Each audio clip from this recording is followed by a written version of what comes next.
I've decided on a slightly different approach to how I'm going to do this one. I kind of had a more off the top of my head sort of argument just about specific things that bothered me, but I went off on tangents too much. So what I did was there was a video by Thunderf00t that some of these things have to be responded to and addressed. I do link a couple of things in the description that I recommend you watch. There are other major people that are in the same circles that have a different view, and many of them are British citizens. That doesn't make an argument valid or invalid, but I don't want to have a presumptuous attitude. And one of the videos that I really liked by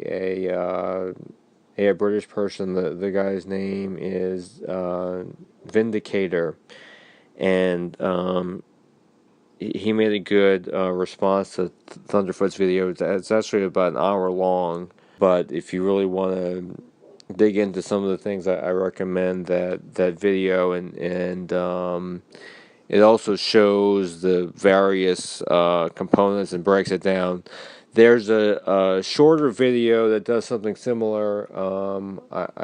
The person's name is the alternative hypothesis.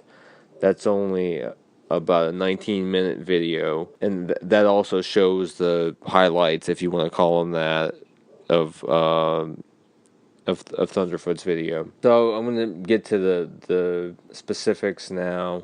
There was one thing I wanted to point out. There were a couple of sloppy mentions of numbers, which is kind of common to both sides in some respects. There, former Mayor of London Boris Johnson was one of the more well-known Leave campaigners. Probably him and Nigel Farage and Michael Gove, who I believe has been in the cabinet the entire time David Cameron's been Prime Minister. He's been in a couple of different roles in the cabinet, but I think he's pretty much been in the cabinet continuously. There might have been a brief break here and there. But Boris Johnson's buzz says something to the effect of, what else can we do with the £350 million per week? Can we, spend it on the NHS or something like that?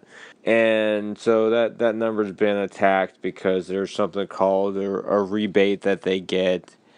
It's I don't know what the exact calculations for the rebate are, but I know that I believe it was last year there was an additional bill. I think it was $1.7 billion that they added because the UK outperformed the projections, and then they added in the black market economy. So they added in things like drugs and prostitution as part of the economy, on which the UK had to make certain contributions. So the rebate portion isn't guaranteed, and I think it's only been negotiated for the next couple of years, and we don't know what will happen to it. After that, the rebate's also money that the EU holds on to for a year. So this year they're getting their rebate money from 2015.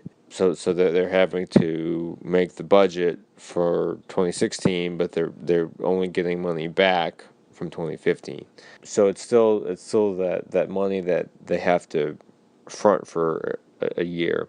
The 350 million is a real number, but the short term, at least, that's not the number that the EU gets to control. And then of the money that's sent to the EU, some of it gets spent in the United Kingdom, of course, but there's a significant amount that is not spent in the United Kingdom. So the real amount on Thunderf00t's video was £250 a week instead of, £250 million a week instead of £350 million per week. But he said that was half, which he might have been thinking of another number being half. I think once you subtract the rebate and the money spent in the UK, you get about half of the 350 million that is quoted on Boris's bus. But assuming Thunderfoot's 250 million pound number is correct, I guess the 75 or so million pound difference between 175 and 250 is the amount that's spent in the UK. But obviously, 250 number saying half, it didn't seem like it was a straightforward way of talking about it. He breaks it down to each person. I don't know why he talks so much about a television license. I really don't understand why he talked that much about it. Anyway, that was something Vindicator pointed out that I wouldn't have known about the television thing, and that's one of the reasons it is useful to hear people from the affected country. Even though there's kind of a side point, the TV license fee is to get the TV broadcasted in your house. It's not to have if you want to have a TV to watch movies or play video games or whatever, the government doesn't charge you for that. They charge you for receiving a signal that allows you to watch live TV. My understanding is that pays for things like the BBC. Thunderfoot whittled it down to 146 pounds, and then for some strange reason he left off the 46 part and just said 100 per year, which I don't know what the exact amount for a television license is. I don't know if it's 100 or 150, but a number is 2/3 of what the actual number is. Seem kind of disingenuous, and it might be nitpicky, but I mean, I think a scientist should be a little bit more specific about numbers than that. I think that's a scientific function. I mean, I wouldn't have tried to tell any of my science teachers that 146 was actually 100, or that 250 was half of 350. If he was using a 175 number derived from some other source, should have shown his work, or whatever you want to call it. That's part of what feeds into my impression that he came to the conclusion he wanted to reach, and just looked for things to justify that conclusion. He talked about traveling around. He mentioned he travels to the United States, Germany, and the Czech Republic. Obviously, one of those countries is not in the European Union. I think most of you can figure out which country that is. He talked about something called the CERN program, which I guess allows scientists to move around more easily and collaborate on projects and so forth. The United States signed an agreement with that program last year. There are other countries involved, like Norway. I think Norway was actually one of the main contributors to that program, even though obviously Norway is not one of the EU countries. There might be some small bureaucratic step he might have to take. He might have to go to an office or something. I've known people to go to other countries from the United States. Obviously, the United States doesn't have open borders with anyone. We used to have an unsecured border with Canada, but even that's not really the case anymore. But people go to countries in South America or Asia, and they have to go to an office and get a form stamped or something. But it's not. I don't see it as cause to get rid of a bunch of sovereignty. Sovereignty. I did want to mention briefly that he compared it to the Southern secession before the Civil War, and then of course he talked about all the people who died in the American Civil War, like that has anything to do with the UK leaving the European Union. For all the comments toward David Cameron, he's adopting a lot of the same arguments about this is just going to trigger a massive war. It's going to be like people trying to keep their slaves, which is just fear-mongering. I don't like to overuse that term, but that's what it is, or scaremongering, like a lot of people there prefer to say. But the idea is for the UK not to be so linked to the European Union that it's like a nation breaking up. So I guess they tried during the Civil War, but they didn't have their own personality with foreign relations. I mean, obviously, even though the EU is lurching toward a superstate, I would say people haven't ceased to recognize the UK as an independent country, and no country recognized the Confederate States of America as an independent country. They're not going to cease to be recognized as a country because they're leaving the EU. If anything, that would ensure that they continue to be recognized as an independent sovereign nation. He talks about how he wants to highlight something that other people aren't highlighting, which is what he said was every agreement with every country in the world would have to be redone because the UK isn't part of the EU. Unfortunately, the EU isn't very good at making deals with other countries. I saw a map recently of the countries that they had deals with and the countries that they're working on deals with, and there are many significant countries all over the globe that they're working on deals with, or that there's some preliminary deal being worked on. Vastly outnumbers the countries where there actually is a deal already. So there's a Dan Hannon speech. I'm not going to link it below, but it's also on Vindicator's channel if you want to look it up. He's one of the MEPs, I believe, for Southeast England, by the way. He said that the deal with Australia is being held up because of Italian tomato growers, and the deal with Canada is being held up because of Romanian and Bulgarian visa holders, or people who in Romania and Bulgaria who want to obtain visas to Canada. But as the chief country of the Commonwealth, the former British Empire, I think it would be a lot easier for the UK to work directly with Canada to work out a deal with, without worrying about the visas with Romania and Bulgaria. They can make a deal with Australia without worrying about tomato growers. I don't think a whole lot of people grow tomatoes in the UK. I'm sure there are closer places to get tomatoes than Australia, but that's another topic.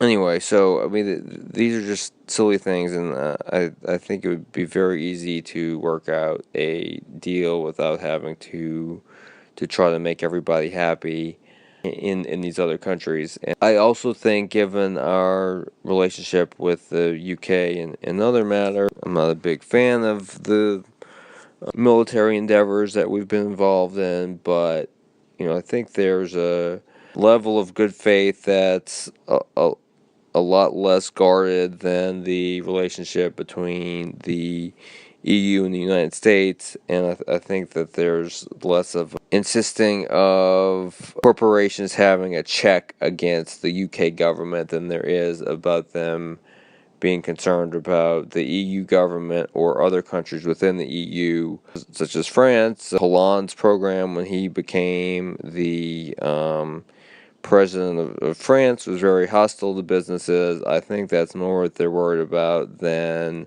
the NHS, even though that's what people made a big deal about in the TTIP agreement.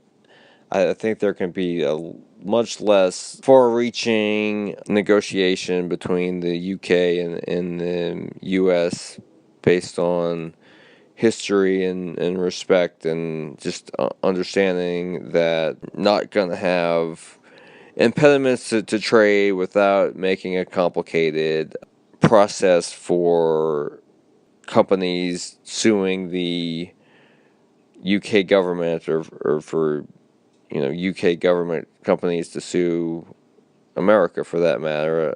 I don't think you need to create all these structures, but when there's 28 different member states that could get involved or find some way of interfering with trade from state to state. Obviously, I've mentioned that when these things are being worked out, each state can raise an objection. Funny that when the UK makes objection, a lot of times they're summarily overruled, but some of these other countries seem to have more of a right to make objections and be heard. This isn't something that is highlighted by the people, first of all, because he's wrong about it, about what the exact nature of this thing is. And another reason it's not highlighted is you're talking about maybe a couple of years of working these things out.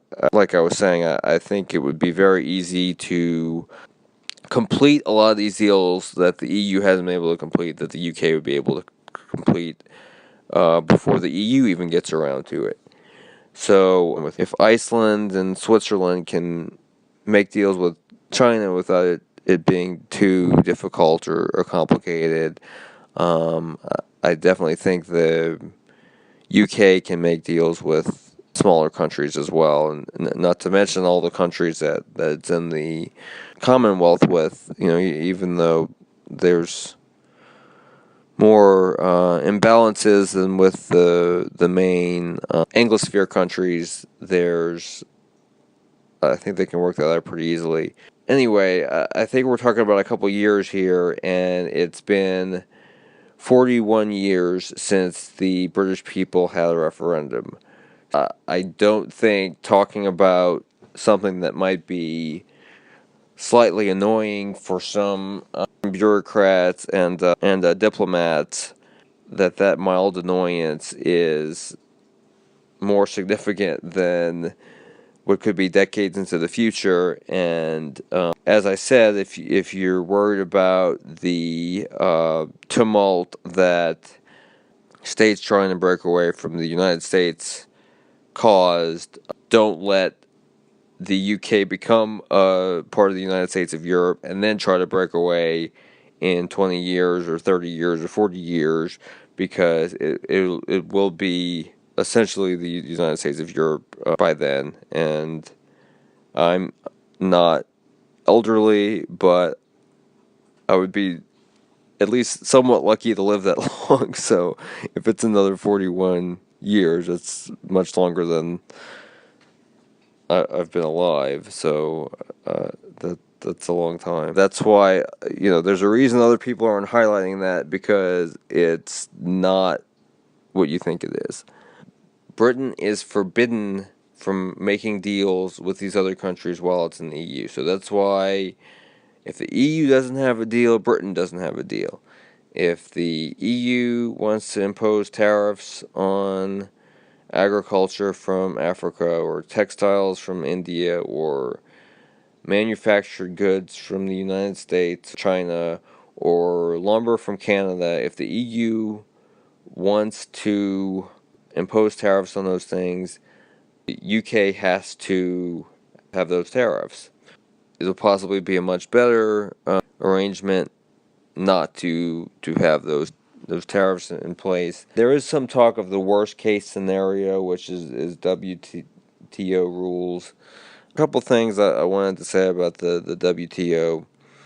One of them is the UK doesn't have a full seat on the WTO, because the EU negotiates on their behalf, because the idea is to limit the tariffs and have basically a universal set of rules, as in the universal default, without a specific agreement. There's no point in, well, at least the way they see it is, there's no point in the UK trying to negotiate that, because they don't decide that for themselves. It's decided on an EU basis. I think that's a good place to leave it off for right now. Next video, I'll focus a little bit more on immigration and There were a couple of weird points he made at the end that I actually thought were arguments against what he was saying. He talked about the NHS, and he talked about the instability in the region at this point, which are both, I believe, strong arguments for leaving. There's very little argument there for staying, but I'll address that in a separate video. Hopefully the next video will be shorter than this one. By the time I publish this, it'll be a week until the referendum, so there won't be time for too many more things. After that, I might do one or two more, though.